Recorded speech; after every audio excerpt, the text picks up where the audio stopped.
Wuthering Waves Update 2.5 brought something genuinely unexpected, a deep dive into one of the game's most mysterious characters, Phrolova. For those who've been following the story, Phrolova was first introduced in Jianshin as an antagonist, working closely with the Phrolovas. You might also call them the Akatsuki. Before this update, they were little more than a shadowy enemy faction, faceless villains we were supposed to defeat without much thought. Honestly, at the beginning it just felt so simple. In most games, the antagonist is just the bad guy. You know they're evil, you know you have to stop them, and the story doesn't question it. Wuthering Waves seem to be heading that same way at the start. Phrolovas were just the enemy that needed to be eliminated at all costs. But this new update turned the tables completely upside down. Okay, so before we deep dive into this subject, I need to warn you all that this video will contain heavy spoilers about the new Phrolovas Story quest. If you haven't played this quest or reached the finale yet, I would first suggest that you finish the whole quest first and experience it for yourself, and then come back and watch this video. Okay, let's get into this. Kuro showed us that Phrolova isn't just the normal villain you find in every story. She's a tragic figure, layered with pain, regret, and a desperate hope that runs deeper than simple elegance to a faction. The quest gave us a chance to fight alongside her. Yes, alongside her. To protect the gem from falling into the wrong hands. Specifically, Enrico's. Which felt weird at first. Like, why are we helping the antagonist? At the start of the quest, it's natural for Rover and us to distrust her. How can you trust someone who's been on the opposing side all this time? But as the quest unfolds, Phrolovas story becomes impossible to ignore. You start getting attached to her as you get to know more about her, and then you start realizing she carries a burden most people would find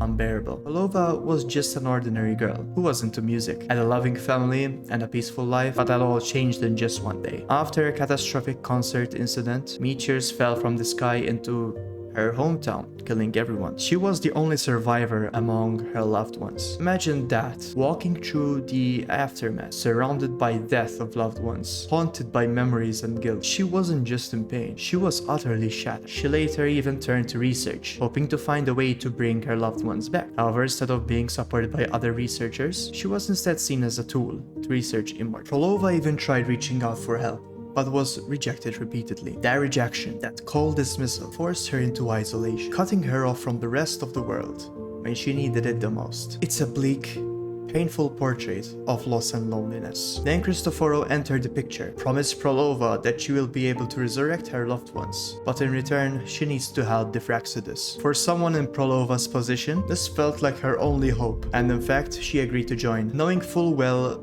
she might be used, manipulated, or suffer immensely. She did not care as long as her goal is fulfilled.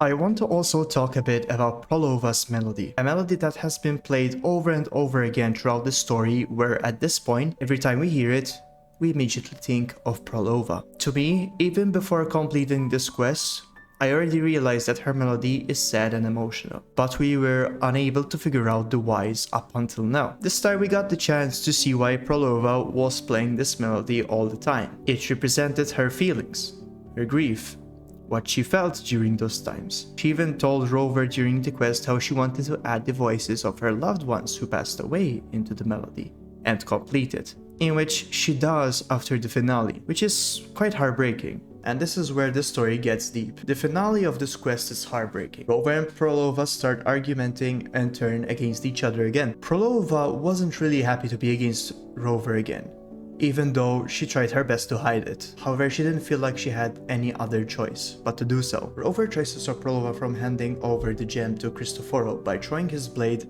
hitting Phrolova, making her fall. As she collapses into the deep, dark, empty waters, Phrolova merges with the Sonorosphere, which you could say is a dimension she herself created to keep her loved ones there, as her physical body is fading away. After merging her consciousness into the Sonorosphere again, she is then reunited back with her loved ones, even though this isn't exactly how she wanted to reunite with them. Watching this scene, I couldn't help but feel the vulnerability Phrolova reveals, a side of her we never saw before.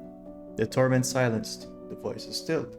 She found peace even if it was bittersweet and not the ending she was expecting to see. During this quest, the Rover has truly surprised me. They showed that they would do anything to prevent a disaster from happening. He wouldn't even let his emotions get in the way. When Phrolova was falling down, the first thing I was thinking is that Rover was going to save Phrolova, but no. He prioritized the gem instead and left Phrolova to fall to her death. Rover did not show any hesitation. They just simply moved on after her death. This hits really deep in many ways. This is the first time I've seen Rover not saving someone from dying. He saved Cartia, he saved the shorekeeper, but not Phrolova. Many people, including myself, didn't find this to be justified. Yeah, sure, Phrolova is the bad person who caused so much harm, but the thing is, we've gotten attached to her during this quest. To me, I understand that Rover was in a tight spot and really needed that gem. However, it showed a flaw, and that's not necessarily a bad thing. Rover showed that they aren't perfect either, and they have their own values and priorities, showing us, the audience, who Rover really is in the story. This quest left me thinking deeply about pain and survival. We all face moments where the weight feels unbearable, and the temptation to find an easy escape becomes a thing. Even for just a fleeting moment, that escape seems like the only option sometimes. Phrolovas Story is just a reminder of how complicated and heartbreaking those choices could be. And there's another layer to this. The cost of hope when it's tied to impossible odds. She was willing to sacrifice everything, even herself, just to believe in a chance at restoring what was lost.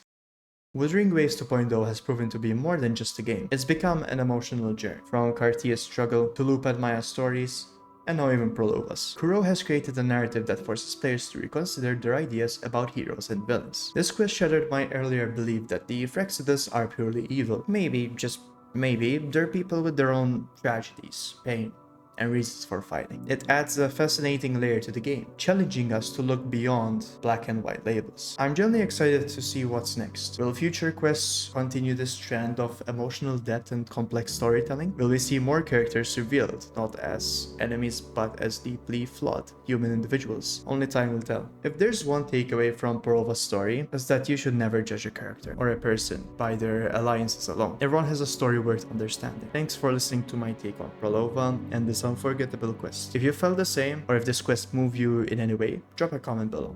Let's talk what this means for Wuthering Waves and what we hope to see next. And of course, if you want more content like this, deep dives, character breakdowns, and story analysis, hit the like and subscribe button. It really helps out a lot. Peace.